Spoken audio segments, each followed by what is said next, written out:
Kids that don't read well or write well end up in jail. At least that's what the statistics say. There are some exceptions to this, and our next guest is a formerly incarcerated individual who leveraged his experience so that he now is a violence interventionist as well as a facilitator of parent and child writing workshops to get children to learn to write better, to increase their literacy, and change that trajectory into incarceration. Hi, thank you so much for joining the Falling for Learning podcast. We have this podcast to help parents and caregivers with having the resources, strategies, and tools needed to make sure that their children are on track for learning and to stay on track for success. We're so glad you joined us today. We have Isaac Lockhart today, who is an author, and he's going to share what he does to make sure that children and their parents are learning how to increase literacy and improve their relationships so that the negative outcomes can turn into more positive outcomes. Thank you so much for joining us, Isaac. Thank you for having me. Thank you. So we start with what we always ask them, what really helped them to love learning when they were kids or whatever point in their life? Well, one of the biggest things was I came from a family of learners, but like a lot of children, I lost that passion. It really happened eighth and 12 when I became like 12 years old when a traumatic experience with my father dying. But what brought me back to that, like with a lot of children, it's like something happens to them, and all of a sudden those kids that love to go to school, they don't go no more. And I just seen like there's so many gaps in the way I thought. It's like even when I wanted to speak, and that got me back into reading and writing because it actually gave me the ability to get my mind to a point where I could accept responsibility, then see that it was a bigger world because I got so lost in somebody else's story, I couldn't live my own. And that catalyst, I was just seeing like, I just kept on not feeling like me, but yet and still I kept on playing this part. So that's what had happened was I just noticed an imposter. Okay, tell me more about getting lost in someone else's story. Because I was speaking, talking, and then my mind was like, man, why did you even say that? Why did you even go talk to that person? Or why did you even have to put on that front? Because it was many times where I seen somebody else get bullied. And what ended up hitting me was if you stood up for yourself, you wouldn't even have to be in those circumstances to even see that happen. And I just started really just seeing I was just lost. And then once I started looking at books and looking at TV, and I found out that my best shows, my best sports, somebody wrote that. Somebody came up with it. Right. And it just seemed like this whole world that I was living in, I was showing where I was from, and somebody else made up that world. And it was amazing once I started really just thinking like, I'm living in somebody else's story. So is that like you were buying into stereotypes or just doing things that other people were doing rather than being true to who you were? That's it exactly. It's just all mixed together in emotion. Just, it was really pain. Sometimes you can be so deep in pain that you don't remember that you even got in pain, that it takes you a traumatic experience for you to realize to step out the pain. It was just like normal day to me. I didn't realize I was numb to life. And when I started talking to a lot of people that were incarcerated with me, the one thing that they did have in common was it was low reading levels. And it was like they didn't understand at a deeper level. At the 3 whys you asked them, most of us didn't understand why we were doing what we were doing. All right. So take me through like your education and then your story that got you to, being able to help others. Well, one of the biggest things, I basically became like an autodidact. So I started to just, everything I could read, I started reading. And once I started reading all those different things, it's like a part of myself really came alive. And I understood the importance of reading. So I started to create programs where you had the parent write stories with their children. Because the whole point that I was seeing inside myself was if I would have been there for my son and my father wouldn't have died, I understand how that transition ended. Mm-hmm. Men who had all this time and these women that have all this time, if they could with their children, especially at that 10-year-old to like 15-year-old age, Right. but even before then, you start writing stories with them, you build up your literacy and you build up your relationships. But at the same time, y'all create a unique story. And if you constantly put in different items of what's your favorite color, what's your favorite word, what do you want to be, what did you want to say to me at a time that you was too scared to say, and the parent Mm.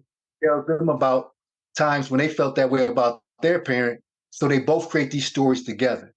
And what I end up seeing was the parents, once I had them in this workshop, the first thing they would say is like, I want to teach my child only this real life situations. I don't want to teach them no fairy tale.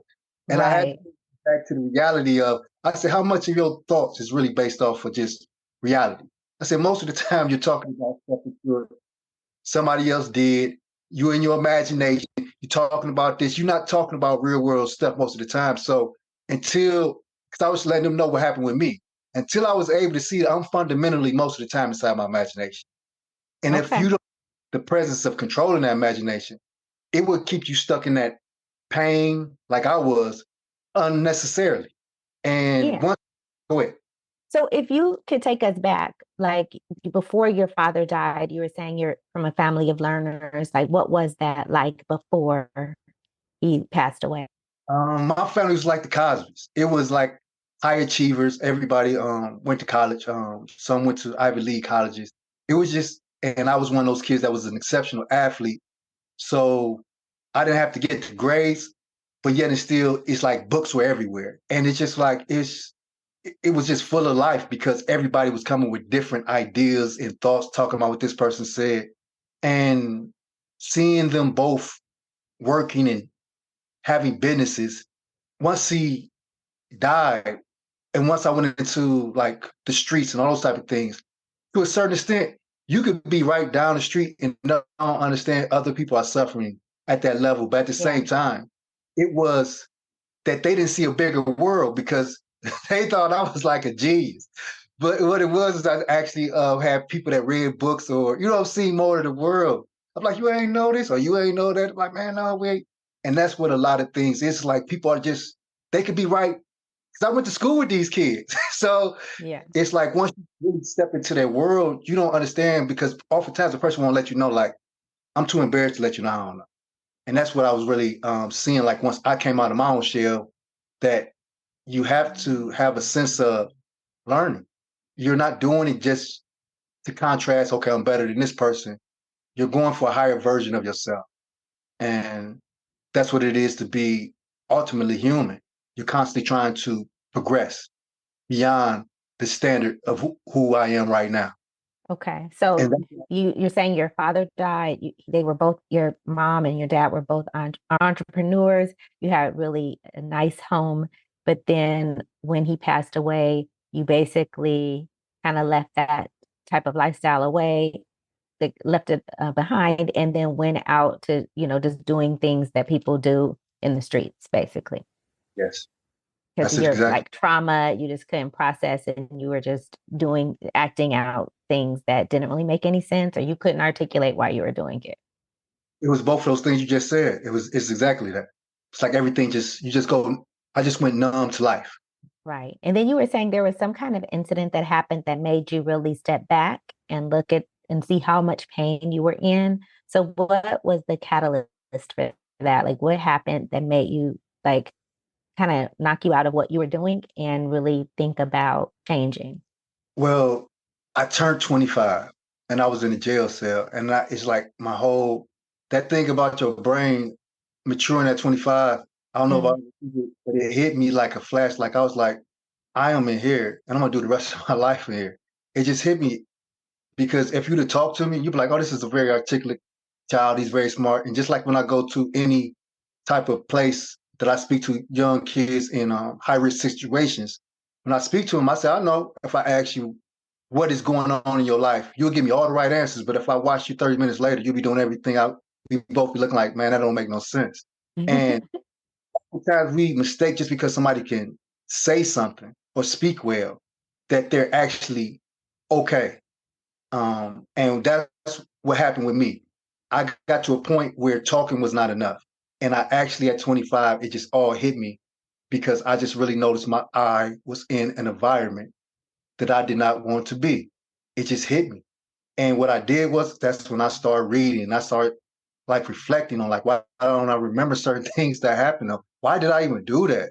And once I seriously started doing that with myself and reading other people that had larger than life experiences, it let me know the world was bigger than what I was making inside my head. Thought the whole world was just invested around the way I thought, the way our lingo was. It's a big Right. world out Okay. And so you got released, or before you got released, you were doing these workshops or working with people, or this happened once you got out? there. No, I was doing the workshops with people I was incarcerated with, and like I was saying, the biggest thing that they kept on saying, they want to teach their children real life situations. And once I explained to them, they started coming. And it was the first time once they started writing stories. And every time they write a story, they're supposed to put an emotional word in there, a scientific word in Mm, there. So every time they're writing a story, they're advancing their vocabulary and they draw. And the reason I have them write it out in certain parts is because once I started doing studies on it, I found out how big of implicit learning is. Certain things that you do as a child, if you don't do them, you don't really learn the lessons that you're going to need when you're older. One thing being geometry. It's the reason a lot of people are not good at math because all of a sudden kids stop writing their names and drawing all the time. They just start using computers and they found out that became a correlation between them not being able to catch on to certain concepts because they didn't understand like them just writing and drawing all the time actually activating the reading circuit in their brain. So that's why I told them to do that. And at the same time, once they started making those stories together and right. drawing, they say it was the first time they had a conversation with their child where there wasn't those awkward pauses where they just hang it on the phone like, so what you doing? Yeah. So that was what I was doing in there. And it just made me, once I got out, to pursue it even harder. So you were able to be there when they were visiting with their child or they're on the phone with their child. Like, how did these workshops happen? We did it in the class and they basically sent it to their child. And then they came back like the next week because I would have it for like 8 weeks. And they were supposed to, Oh. so it was like an 8 week program. And I was doing it with my niece. So I knew it worked because the thing I was doing with my niece was exactly what I was doing with them. And my niece graduated from college and she let me know some very deep things because I constantly wrote her. And sometimes I didn't feel like writing. But something said, be there for her like you wish somebody was there for you. And when Mm, she graduated from high school, she told me I was just involved in her life as much as her parent. It was because I was constantly writing. And once she right. graduated from college, she just shared with me like, when I was younger, I contemplated suicide. And I knew that because when we was writing so much, a person's real emotions start to bleed onto the pages. You know, they're Mm. not talking about fictional character all of a sudden at such a young age. And that became how I knew that the program worked because it already worked for me So, and my. so hold on. So you knew that she was suicidal based on what? Like, what was she writing about that gave you, that clued you into that? Because at first the stories were just playing, boom, boom, boom. I kept on writing her. Sometimes she wouldn't write back, but I kept on writing her, and that's what I was telling the people in the program. You keep on writing them, even when they won't write you back. Mm, But when she started writing me back, she started saying the stories were like real dark, and she was saying things like, "Well, this person ended up falling off the cliff," or somebody right here kept on talking bad about him. Well, this person said, "Why am I even here?" So you reading mm. this story, and just by how stories are made, they are the greatest socializer in the world. But it's also the greatest way that a person is able to express themselves. Um, I knew she was talking about herself, so therefore, a lot of the stories I started writing her, like I do with the program, is because every child is unique, Yes. and I tailor made the stories for her, and that's what the biggest thing that in this program that I have the men understand. The more you understand about your child, you can love somebody, but if you don't really know them, you can walk around not even liking your own child. So Yeah. understanding more about their child, what's their favorite colors, what they were scared of, what they went through.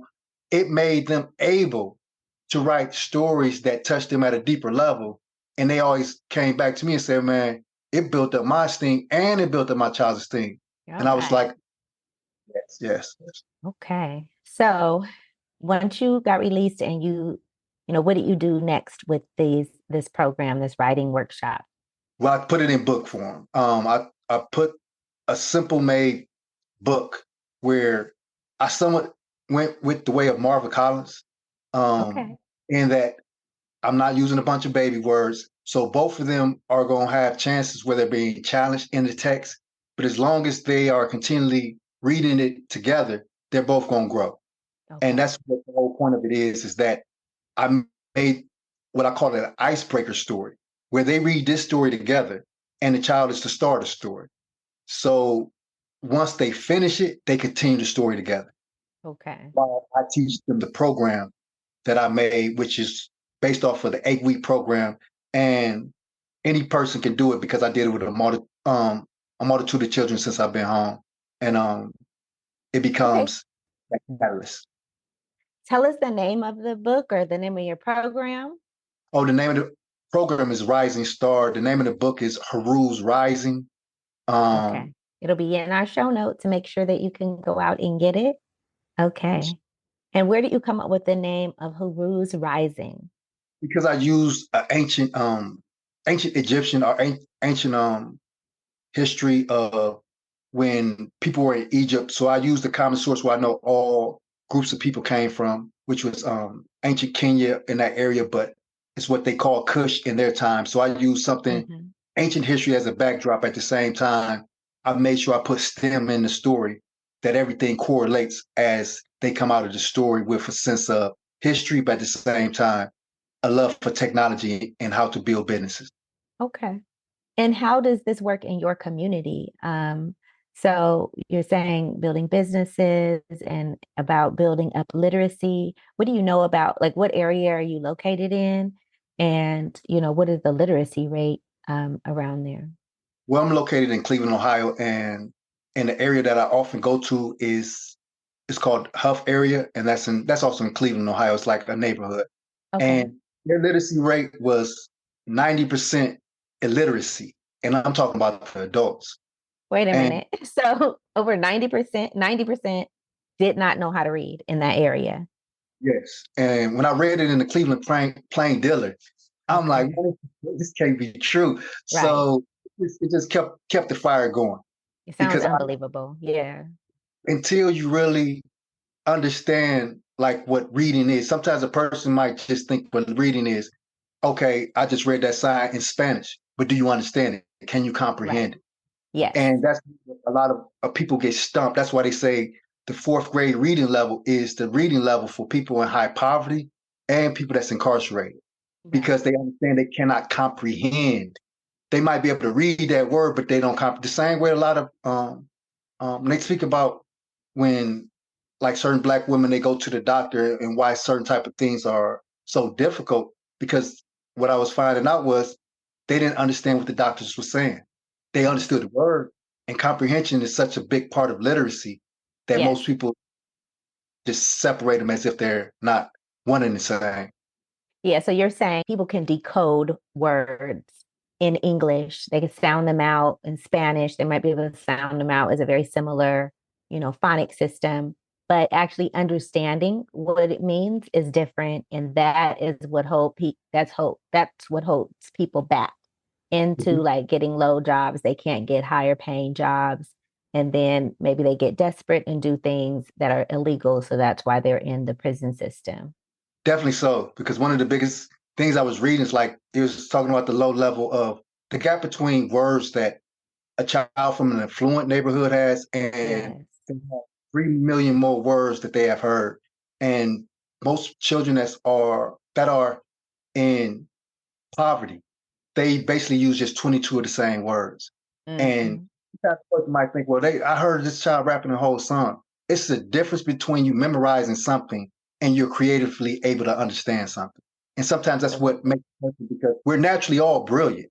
But one of the greatest things that a human being can do is imitate. You hit the nail on the head. I mean, this is something we talk about on the Falling for Learning podcast. Like, if we are stifling children's creativity and their ability to read and learn and be curious, then we are preparing them to be bossed around instead of being the boss. And so it's really good work that you're doing, helping them with the creativity and build on that, and then the confidence as well. Appreciate it. Yeah. But one of So the biggest things I wanted to end with was what what you what you showed in what you were speaking about with writing. It's very important that we learn the importance of writing and continue writing and using those type of things that we think is antiquated, but it's not. And just really listen and understand it's not about doing one or the other, it's about doing both. that takes us to, we're going to stop right there so we can go to our break. All over the United States, 75% of children don't know how to write well. Add that to the fact that so many people out there are trying to silence the voices of those who have been oppressed and trying to prevent them from telling their story. Who's going to tell your story? If your child doesn't know how to write well, I have 2 books to address this issue: The Rewrite Method and The Rewrite Method Workbook, written to make sure that parents know what to do, that educators know what to do to get their children to write better, and just not write better, but love to write. Make sure that your next generation could tell their story and they won't be silenced. Go to fallingfor.com today to purchase your set. Okay. So where have you been doing your workshops now that you have a book and you have your program? So where do you offer this, or where have you offered it in the past, and where are you offering it in the future? Well, right now I go to juvenile centers and I basically teach the young men that's in there basically through those my material. And the second place I do it is it's a gang intervention place called Renounce Denounce, and I teach the whole 8-week course there and help those younger kids understand that what they speak about often is somebody else's. You're often living in somebody else's story, and just let them see, like, now let me help you write your own story and learn other people's stories that might just be stuck away in a book.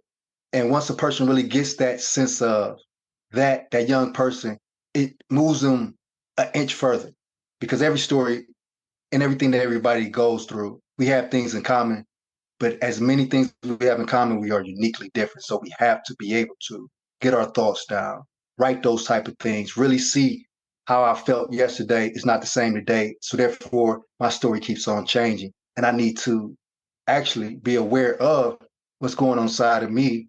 And the best way to understand that is to speak it, but more powerfully is to write it down. Okay. So what I think I noticed about what you said is that what I was thinking yesterday is not the same as today. So that makes me think of journaling. So you have them writing narratives. Do you also have them journaling as well? Yes, I do, because it's initially it's part of the story writing, but I have them write the story. But under the story, I have them write, like, what's your word for the day? What's your feel for the day? Because you want them to be able to understand you need to keep a record on your life. And Mm. a record on your life, you're more able to actually advance in life, because you can see if you're getting further or you're getting closer towards something. And oftentimes a person just like, that is just what I feel, or that's what I felt yesterday. But I felt this yesterday. I felt this 15 days ago. Now you get to understanding I'm not just what I feel in a day. Now I pay attention to the events. Now I pay attention to myself. And now Mm. I begin to understand what they meant by goals. Somebody wrote their future. That's all the goal is, that this person actually just wrote their future rather than being just stuck in a sequential right now. I love what you're saying.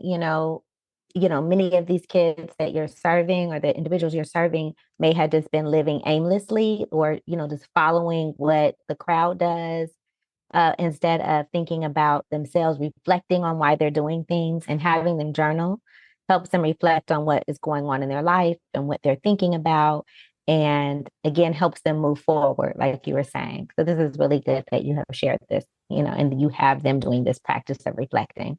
Thank you. So, what are some other barriers that you face when, I know one of the things you were saying is that they didn't like, sometimes the kids, when you were inside, the kids didn't want to write back, but you told them to keep writing so that, you let them know they're not giving up and to keep progressing with it. What are the barriers? What are some barriers as you are doing the programs now that you have to kind of navigate and help your participants with? It's just one of the, it's keeping the parents focused on what's the main objective.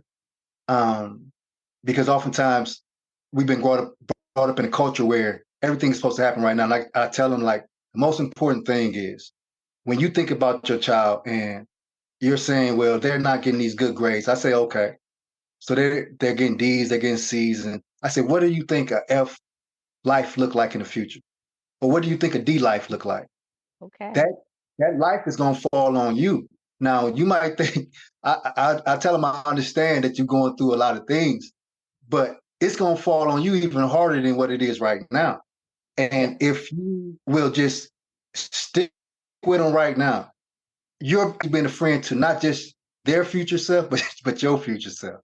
So that's one of the biggest barriers that I just try to let them. So just stop trying to hit a home run and think you can say one like snazzy line and they're gonna just magically change. It's not gonna happen. So you're telling them to have patience, that they're not going to change right away. And I just thought it was interesting that you're bringing up like stick with them. But don't the parents usually stick with them? Or what are some things that they do instead of stick with them or that send a negative message to their kids that you're trying to avoid them from doing or prevent them from doing? Well, two of the things is how people speak, and they speak unconsciously. They might say words like, that's stupid. Now, from basically like 7 on and under, children are just like a recorder. They might, it might seem like, oh, yes, they are brilliant, they're bright, but they're recording those things down into their subconscious. And what you're saying to them is oftentimes the problem with dealing with the parent. The parent has had negative experiences also. So I understand when I'm talking to this parent, I'm still talking to the child inside of them too. So I'm just letting them understand you have to be there, like I said with my niece, like you wish somebody was there for you. And you need to, first of all, understand your language. And the second thing is you need to talk to them as adults. And the third thing is make sure that you are consistent in what you do, but have reading be a very powerful point that you read them lessons of people in their same experience that have overcome. Excellent. Okay. So I really hear what you're saying. Like, make sure that even though, the parents are there physically, but, trying to change this narrative of where we're going to just call our kids stupid or say you're being stupid, saying negative things to them when, just because we work with them once or twice, it doesn't mean that everything is going to change because we've worked with them once or twice on this, on this program. But thinking how we could talk to them more positively, speak more life into them, and, I think that that's really important because yes, most parents are there, and stick around, but some of the things that they're saying were really damaging and they don't realize it because again, they may have been told those same things, right? Exactly. And that becomes like one of the initial things when I put together the program was the parent and the child are equally as important. Now, I did put together the program in the sense of that a child can do it without their parent, but how everything is situated, the parent and child are equally as important. When a parent is properly motivated, they see their child as the greatest thing to live for and to make sure that those things, and a child looks at their parent as the second thing closest to God. So times when those children are asking us why at that age, you know what I'm saying, where they want to know, they see mommy put her hands in some hot waters and they look at it like you a superhero. But we're not looking at it like I might do 15 push-ups. My son only could do 3. He looking at me like, man, how you get so? That's the point where you are supposed to put your positive voice in it because they're going to carry that voice for the rest of their life. And this becomes one of the biggest things I have to constantly applaud the parents that's part of my program, that you want to be the voice that when they're hearing something, it's telling them what they can do and it has reason in it. You want reason. You just don't want to give them no pop stories. No, you want them to have reasoning. And if you, even when you don't feel it inside yourself, understand you are not your feelings. Your feelings done told you a lot. And that's why I keep on telling them you can get so lost in somebody else's story. This might be your old self that you lost in, and you're talking to your child through the old version of yourself. And that's why I keep on letting them understand the power of story. It's the greatest socializer there is. And if they are aware of that, then they can make life into the story that they want. Because there's going to be challenges. You just don't want to be the challenge in the role that you're building with the words in your child's mind. Okay. Well, I really, really think you're doing such a great service for the people in your area. And of course, it gets spread further, to really get the message out to people who are having these generational issues, right? And that's really what you're speaking to. So where can people find you? Well, basically, I'm new to all tech. So they can find me on Facebook as Isaac Lockhart. And basically, I'm on Instagram, but basically on Facebook, anybody that reach out to me, I will definitely reach back out to. Okay. And any last things that you want, like takeaways you want to give to someone who's listening, who's maybe having this challenge with their kids? What can you say to them? One of the most difficult things is to realize that, yes, you're feeling overwhelmed a lot of the time, and your life is going, and somebody wasn't there like you wish somebody was there for you. And that's why you be there for your child. And what it does is it actually heals and liberates not just you, but it liberates the child and the child that's inside of you, that you can find from a parent, not just to your child, but a parent to yourself. Wonderful. We're going to leave it there. We appreciate you for joining us today. Have a great week. Thanks again for supporting the Falling for Learning podcast. New episodes go live every Saturday at 5 p.m. You can watch us on youtube.com at Falling for Learning, or listen on all major podcast platforms such as Apple, Google, Audible, Spotify, and much more. For more resources, visit fallinginlovewithlearning.com. We really appreciate you. Have a wonderful week.